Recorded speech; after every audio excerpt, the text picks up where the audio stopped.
Thank you, Mr. Speaker. Last year when we passed the medical marijuana bill and made it effective January 1st, 2025, we knew we'd likely be back to clean some things up. And so here we are to do that. So to get started, I would ask the clerk to report House Committee Substitute 1, or I ask you to have the clerk report. Clerk, please report. House Committee Substitute 1 to House Bill 829. Gentleman from Jefferson. Thank you, Mr. Speaker. The House Committee Substitute does a few things. Number one, it allows the local governments to apply a small local fee because they're going to have to obviously administer the program. The second thing is it allows local governments to opt out of the program as long as they do so before the licensee is approved. Number three, it allows schools to opt out of the program, private or public if they want to. And also, if they don't opt out of the program, it requires them to have a mechanism by which they would administer the medication, whether it's a school nurse, a different school employee, or a parent. Fourth thing it does is it prioritizes Kentucky hemp businesses because they've already shown that they're properly capitalized and have the right ownership and so forth, and so they will get the priority when it comes to contracting. The fifth thing it does is it clarifies the powers that the cabinet has when they inspect.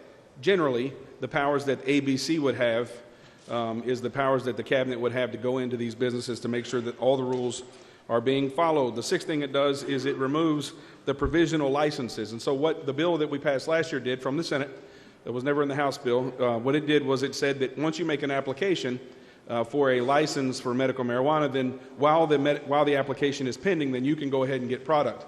We thought that was a little bit wrong, the cart's before the horse, and you have to get approved first. So this removes the provisional license apparatus. The seventh thing it does is it moves the dates up for licenses. Since it's going to be live on January 1st, 2025, we want the licensees to go ahead and be approved so we can have product up and running when it starts on January the 1st.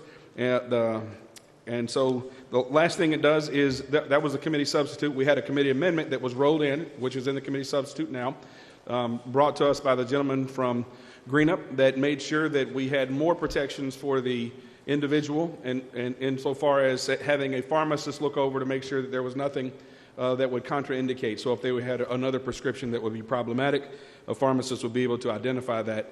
And so that is the committee substitute, Mr. Speaker. So I move adoption of House Committee Substitute 1. Motion is for the adoption of House Committee Substitute 1. Is there any discussion of the committee substitute?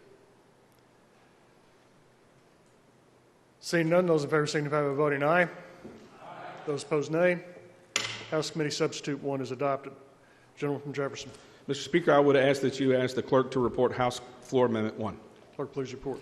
House Floor Amendment 1 to House Bill 829. Gentleman from Jefferson. Thank you, Mr. Speaker. So what House Floor Amendment 1 does is it makes sure all the dates are in order. So we're allowing local governments to opt out of the program if they do so before a licensee is approved. We're also moving the dates up for licensee approval to make sure that the program is up and running. But there's a little bit of a disconnect there in that it could already be up and running in a local jurisdiction before they can opt out.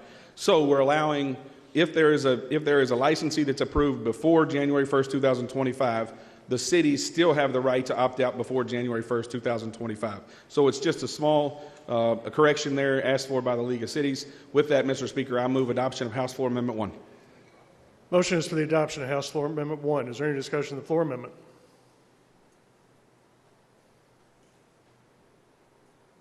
Seeing none, those in favor signify by voting aye. Aye. Those opposed, nay. House Floor Amendment 1 is passed.